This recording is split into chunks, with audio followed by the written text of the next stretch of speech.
Hello बच्चों, my name is Vivek and मैं ई पाठशाला चैनल पर आपको क्लास 6 की सिविक्स बुक का 6 चैप्टर पढ़ा रहा था जो कि है अर्बन एडमिनिस्ट्रेशन। इससे पहले हमने रूरल एडमिनिस्ट्रेशन के बारे में पढ़ा था। और हाँ, अगर आप एनसीईआरटी की बुक देखोगे तो ये आपको 7 चैप्टर दिखेगा, बट एक चैप्टर डिलीट हो चुका है, तो ये चैप्टर 6 रहेगा। ये वीडियो का पहला पार्ट है। तो चलिए स्टार्ट करते हैं। बाकी के जो अगले पार्ट रहेंगे बहुत जल्दी आएंगे। तो हमें जो इस चैप्टर में टॉपिक्स पढ़ने हैं वो हम क्या क्या चीजें करेंगे देखते हैं, डिस्कस करते हैं। First, the ward council and the administrative staff, कि वार्ड काउंसिल क्या होता है और एडमिनिस्ट्रेटिव स्टाफ क्या होता है। वार्ड काउंसिल हमने देखा होगा कि सिटीज में म्युनिसिपल कॉर्पोरेशन होते हैं, म्युनिसिपैलिटी होती है, तो वहाँ के जो वार्ड के मेंबर्स होते हैं वो कौन होता है, उनका एडमिनिस्ट्रेटिव स्टाफ कौन होता है। ठीक है, अगला टॉपिक जो हम इस चैप्टर में पढ़ेंगे वो होगा how does the municipal corporation gets its money. अब कोई भी ऑर्गेनाइजेशन है, कंपलसरी नहीं है कि वो म्युनिसिपल कॉर्पोरेशन, कोई भी ऑर्गेनाइजेशन है, उसे काम करने के लिए पैसा तो चाहिए, चाहे वो टैक्सेस से वसूले या कहीं से भी, वो तो उस बारे में पढ़ेंगे कि उसको मनी कहाँ से मिलता है।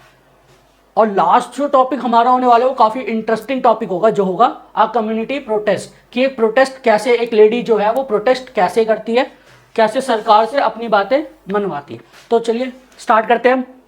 हमारा पहला टॉपिक होगा अर्बन एडमिनिस्ट्रेशन। ये इंट्रोडक्शन है अर्बन एडमिनिस्ट्रेशन का। तो देखिए हम पढ़ते हैं अर्बन एडमिनिस्ट्रेशन क्या होता है।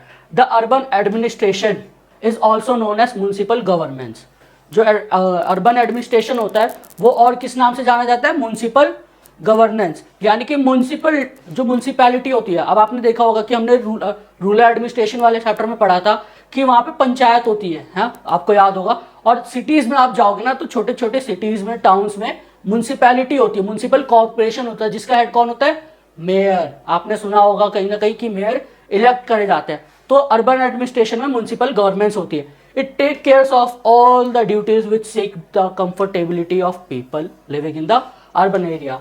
अब अर्बन एरिया में जो भी लोग रह रहे हैं उनकी फैसिलिटीज देखने के लिए, उनको कंफर्टेबल रहने के लिए, कि हाँ उन्हें कोई इशू ना हो, तो वो सारी ड्यूटीज कौन परफॉर्म करता है, म्युनिसिपल कॉर्पोरेशन। जैसे कि कुछ ड्यूटीज हमें दी गई है यहाँ पे, जैसे कि रिस्पॉन्सिबिलिटीज है उनकी, जैसे कि स्वीपिंग द स्ट्रीट, की झाड़ू लगनी है गलियों में, वो कौन देखेगा काम, उसको स्वीपर्स को कौन अपॉइंट करेगा, म्युनिसिपल कॉर्पोरेशन। आई होप आपने भी देखा होगा आपके एरिया में कि सुबह सुबह झाड़ू लगाने वाले लोग आ जाते हैं, जो कि म्युनिसिपल कॉर्पोरेशन वाले लोग अपॉइंट करते हैं उन्हें। ठीक है, और मॉर्निंग में देखा, और स्ट्रीट लाइट ड्यूरिंग नाइट। और आपने देखा होगा आज के टाइम में हर जगह स्ट्रीट लाइट है। पहले के टाइम में क्या होता था, रात में अंधेरा होने के कारण लाइट वो में लोग चल नहीं पाते, लेकिन आज के टाइम में हर एक स्ट्रीट में स्ट्रीट लाइट लगी गई है। ये सारी चीजें कौन कराता है, म्युनिसिपल कॉर्पोरेशन। ये इनका काम है, ये इनकी रिस्पॉन्सिबिलिटीज है, ड्यूटीज है। ठीक है, आई होप आप सबको समझ आया होगा। अब हमें एनसीईआरटी में एक स्टोरी दी गई है, स्टोरी ऑफ डे संडे, कि संडे का दिन होता है, कुछ बच्चे अपने फ्रेंड्स के साथ, जैसे रेहाना, शंकर और भी बहुत सारे दोस्त थे, जो लोग आपस में मिलके अपनी गली में क्रिकेट खेल रहे होते हैं। कहते हैं ना गली क्रिकेट, वर्ल्ड फेमस है गली क्रिकेट। तो लोग गली क्रिकेट, तो बच्चे गली क्रिकेट खेल रहे होते हैं। तो गली क्रिकेट खेलते खेलते क्या होता है कि एक शंकर होता है, वो सोचता है कि मैं ना रेहाना को धीरे से बॉल कराऊंगा तो वो कैच उठा देगी और मैं कैच करके उसे आउट कर दूंगा। लेकिन जैसे ही वो बॉल कराता है तो रेहाना बहुत जोर से हिट करती है, और हिट करने के बाद जो उनके स्ट्रीट में लाइट लगी रहती है उसका कांच फूट जाता है, स्ट्रीट लाइट फूट जाती है। तो अब बच्चे सोचते हैं कि अब ये फूट गया, फिर भी शंकर को क्या चिंता रहती है कि विकेट मैंने आउट कर दिया। ये रूल है कि अगर तुमने स्ट्रीट लाइट हिट की तो आउट माना जाएगा, लेकिन उसे ये टेंशन नहीं है कि अब उसे रिपेयर कौन करेगा, कैसे रिपेयर होगा। तो फिर रेहाना बोलती है कि हमने तो जब विंडो तोड़ी थी मौसी की, उनके स्ट्रीट में कोई मौसी रहती है, अगर जब हमने उनकी विंडो तोड़ी थी तो हमने अपनी पॉकेट मनी मिला के, सबने पैसे दे के उनकी विंडो रिपेयर करवाई थी। तो क्या अब हमें भी इसके लिए फिर से पैसे निकालने पड़ेंगे, क्या हम फिर से अपने पॉकेट मनी जोड़ के इसको रिपेयर कराए। लेकिन फिर तभी एक बच्ची कहती है कि अरे पैसे किसे देने हैं, हमें क्या पता ये किसका है, पैसे किसे देंगे। तभी ये सारे बच्चे मिलकर रेहाना की मदर के पास जाते हैं, अब रेहाना की मदर बताती है कि बेटा वहां पे जो है आप किसी पर्टिकुलर पर्सन को पैसा नहीं दोगे, आप ऑर्गेनाइजेशन को पैसा दोगे। उस ऑर्गेनाइजेशन को क्या कहते हैं, म्युनिसिपल कॉर्पोरेशन। फिर जो रेहाना की मदर होती है वो कहती है कि बेटा अगर आपको इसके बारे में और ब्रीफली और अच्छे से जानना है इंटरेस्टिंग तरीके से, तो आप खाला के पास जाइए। उन खाला का क्या नाम होता है? यास्मीन खाला। क्या नाम होता है? यास्मीन खाला, जो कि रेहाना की मदर की बहुत अच्छी फ्रेंड होती हैं और म्युनिसिपल कॉरपोरेशन से रिटायर्ड एक एम्प्लॉय होती है। तो फिर वो लोग यास्मीन खाला के पास जाते हैं। तो चलिए देखते हैं यास्मीन खाला के पास जाने के बाद क्या होता है उनके साथ। ठीक है, यास्मीन खाला पे जाते हैं तो यास्मीन खाला उन्हें बताती है कि ऐसी ऐसी चीज़ें हैं, जो वहाँ पे एक पर्टिकुलर बंदा रहेगा। एक पर्टिकुलर बंदे को नहीं दे सकते आप एक पर्सन, एक सिंपल पर्सन को आप नहीं दे सकते। आप जाओगे वहाँ पे एक पूरा वार्ड काउंसिल रहता है, वार्ड काउंसिल रहता है, एडमिनिस्ट्रेटिव स्टाफ रहता है। फिर बच्चों को क्यूरियोसिटी होती है और जानने के बारे में, तब यास्मीन खाला क्या बताती है? तो वो बताती है ward council and administrative staff के बारे में। या कौन बता रहे? यास्मीन खाला बता रहे किसे? बच्चों को जिन्होंने स्ट्रीट लाइट तोड़ी थी। तो देखिए, the city is divided into different wards and ward councillor get elected. अब आपने सुना होगा कि वहां पे मेयर्स होते हैं। कौन होते हैं? मेयर्स। ये जो लोग बैठे हुए हैं, ये कौन है? मेयर्स और एडमिनिस्ट्रेटिव स्टाफ है। कुछ मेयर्स है, कुछ एडमिनिस्ट्रेटिव स्टाफ है।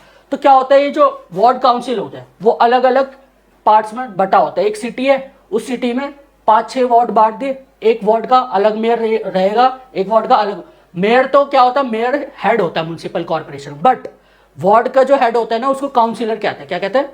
काउंसिलर कहते हैं। क्या कहते हैं? काउंसिलर। अब म्युनिसिपल कॉर्पोरेशन का पूरा हेड कौन रहता है? मेयर। बट जो वार्ड का हेड रहेगा वो कौन होगा? काउंसिलर। और ये काउंसिलर डिफरेंट टाइप से इलेक्ट होकर आते हैं। इनकी गवर्नमेंट जॉब नहीं होती, इन्हें इलेक्ट किया जाता है, जैसे हम अपने एमपीज एमएलए इलेक्ट करते हैं। ठीक है, तो चलिए आगे देखते हैं।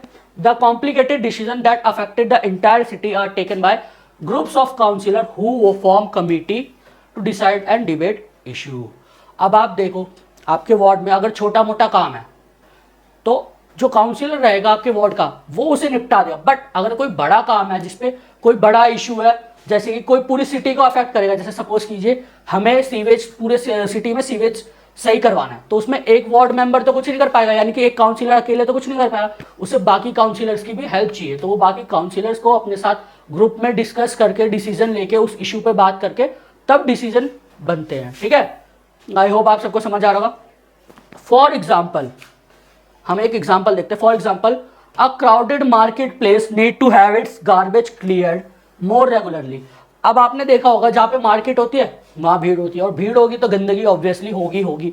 तो क्या कहते हैं, जो क्राउडेड प्लेस है, जो मार्केट प्लेस है, वहाँ पे डेली गार्बेज क्लीन कराने की जरूरत है। बट वहाँ पे ऐसा नहीं हो रहा है, और देयर इज अ नाला, और वहीं पे एक नाला भी है और drain that cuts through the city that need cleaning etcetera. अब आपने देखा वहाँ पे गार्बेज भी है उस मार्केट में, और साथ के साथ वहाँ पे नाला भी है जो कि सिटी को पास करते हुए जा रहा है। अब आप सोचिए, जब नाला साफ नहीं होगा, गार्बेज नहीं होगा, तो कितनी बीमारियां फैलेंगी, कितने लोग अफेक्ट होंगे। और ये सारी चीज़ों को ध्यान रखने की जिम्मेदारी किसकी होती है? रिस्पॉन्सिबिलिटी किसकी होती है? म्युनिसिपैलिटी की। ठीक है, it is this committees for water, garbage collection, street lightning etcetera that decide on the work to be done. तो जो यास्मीन खाला होती है वो बच्चों को बताती है कि म्युनिसिपल कॉर्पोरेशन में कूड़ा उठाना, नाले साफ करना, स्ट्रीट लाइट का देखना, या जो भी है पार्क बनाना है, जो भी चीज़ें है जो पब्लिक को इफेक्ट करती है, जो पूरी सिटी को इफेक्ट करती है, वो कौन करता है? Municipal corporation. और ये सिर्फ एक काउंसिलर नहीं कर सकते, ये सारे मिलकर कमेटी बनाते हैं, फिर वो कमेटी में डिस्कस होता है। आई होप आप सबको समझ आ रहा होगा। ठीक है, और ये काफी इंटरेस्टिंग चैप्टर है अगर आप लोग ध्यान दे तो। देखिए, when the problems are within the ward, then the people who live in the ward can contact their counselor। जैसे मैंने आपको पहले बताया कि अगर प्रॉब्लम वार्ड में है, एक पर्टिकुलर वार्ड में, तो आप किसको कम्युनिकेट करोगे, किससे जाके बात करोगे, किसको कॉन्टेक्ट करोगे? काउंसिलर को, जो आपकी प्रॉब्लम सॉल्व करेगा, जो आपका इशू सॉल्व करेगा। For example, if there are dangerous electrical wire hanging down, then the local councillor can help them get in touch with the electricity. अब आप सपोज कीजिए, आप जहाँ रह रहे हैं वहाँ पे किसी इशू की वजह से वहाँ पे वायर हैंग कर रहा है जिसमें इलेक्ट्रिसिटी है, तो आप क्या करेंगे? जो आपका काउंसिलर होगा, आप उसे कांटेक्ट करेंगे और उन्हें बोलेंगे कि आप कंप्लेन कीजिए इलेक्ट्रिसिटी डिपार्टमेंट में, वो आके आपको आपकी बिजली ठीक करेंगे। बट आगे देखते हैं, while the councillor committee and the councillor decided on issue, the commissioner and the administrative staff implement these। अब देखिए, हमने देखा था काउंसिलर मिलकर कमेटी बनाते हैं, कमेटी बनाने के बाद जो डिसीजन निकला, अब वो डिसीजन डायरेक्टली इंप्लीमेंट नहीं होगा, नहीं, अब उसमें भी जो वहाँ का काउंसिलर का कमिश्नर रहेगा, मैंने बताया आपको ये जो कमिश्नर होता है और उनके एडमिनिस्ट्रेटिव स्टाफ, ये पता कौन होते हैं? ये गवर्नमेंट के ऑफिसर्स होते हैं, गवर्नमेंट ऑफिसर्स होते हैं। ये कोई इलेक्टेड नहीं, इन्हें कोई इलेक्ट नहीं करता, ये अपने काबिलियत से, अपनी एबिलिटी से एग्जाम देकर आते हैं। ठीक है, तो ये सारी चीज़ें फिर डिसाइड करेंगे कि ये जो चीज़ें हैं इम्प्लीमेंट करनी चाहिए या नहीं करनी चाहिए। तो आप देख रहे कितना बड़ा प्रोसेस है। पहले काउंसिलर देखेगा, फिर कमेटी बनेगी, फिर कमेटी बनने के बाद कमिश्नर और एडमिनिस्ट्रेटिव स्टाफ पास करेंगे, तब जाके ये इम्प्लीमेंट होगा। The commissioner and the administrative staff are the appointed. अब जैसे मैंने आपको बताया कि ये जो कमिश्नर होता है और स्टाफ होता है एडमिनिस्ट्रेटिव स्टाफ, वो कौन होता है? अपॉइंटेड होते हैं, यानी कि गवर्नमेंट का एग्जाम देके वो क्रैक करके आता है, उन्हें कोई इलेक्ट नहीं करता। ठीक है, काउंसिलर्स आर, और जबकि काउंसिलर जो होते हैं वो इलेक्ट होते हैं। क्या होते हैं? इलेक्ट होते हैं। आई होप आप सबको समझ आ रहा होगा, और कोई भी डाउट हो तो आप कमेंट सेक्शन में डाल सकते हैं। ठीक है, तो देखिए अब उसी टाइम रेहाना, वो जो बच्ची होती है, वो जो छोटी बच्ची होती है जो क्रिकेट खेले, उसी दिमाग में कुछ क्वेश्चंस आते हैं, और वो क्या, अब आप भी देखिए, अब आपको कोई नई चीज जानने को मिलेगी ना, तो आपके माइंड में, आपके दिल में एक क्यूरियोसिटी जगेगी, जिज्ञासा जगेगी कि मैं इसके बारे में और जानूं और कैसे चीजें काम करती है, वो सारी चीजें पता कर सकूं। तो जो चीजें पूछती है, well all of the ward council met and they make a budget and the money is spend according to this. अब उसने एक क्वेश्चन पूछा कि ये जो डिसीजन बनता है, so how are this decision made. अब रेहाना ने पूछा यास्मीन खाला से कि खाला ये डिसीजन बनता कैसे है, तो उन्होंने बताया कि जब वार्ड काउंसिल मिलते हैं, बजट बनाते हैं पूरा एक कि हाँ इतने बजट में ये काम करवाना है, मनी कैसे स्पेंड करेंगे, पूरे अकॉर्डिंगली सारी चीजें होती है। The ward councillors try and ensure that the particular demand, कि जो एक पर्टिकुलर डिमांड है वार्ड की, place before the entire council, कि काउंसिल की डिमांड से पहले वार्ड की डिमांड पूरी करी जाए। अब आप काउंसिल देख रहे हो, पहले वार्ड की डिमांड पूरी करी जाए, उसी के अकॉर्डिंग बजट तैयार होगा। ठीक है, these decision are then implement by the administrative staff set. अब उन्होंने, पता क्या होता है, पहले जैसे कमेटी फॉर्म हुई काउंसिलर की, अब काउंसिलर अपना बजट पेश करेंगे, अपने बजट डिसाइड करेंगे, पहले काउंसिल, फिर वो जो मेंबर्स है ना, पूरे काउंसिलर्स जितने मेंबर्स है, जो कमेटी है, पहले वो पास करेगी, देन उसके बाद एडमिनिस्ट्रेटिव स्टाफ जो होता है, जो गवर्नमेंट अपॉइंटेड लोग होते हैं, वो पास करेंगे, तब जाके बजट प्लान होता है, और फिर तब जाके डिसीजन बनता है कि हाँ हमें ये चीज करनी चाहिए या नहीं करनी चाहिए। ठीक है, तो इस पार्ट में इतना ही था, और आपको टेलीग्राम पर जुड़ना है तो हमारे चैनल ई पाठशाला फैमिली पर जुड़ सकते हैं। नोट्स के लिए डिस्क्रिप्शन में चेक कीजिए, और हमारी एक नई वेबसाइट आ रही है myepathshala.com, तो आप वहाँ पे भी जाके चेक इन कीजिए। Thank you for watching. जय हिंद, जय भारत।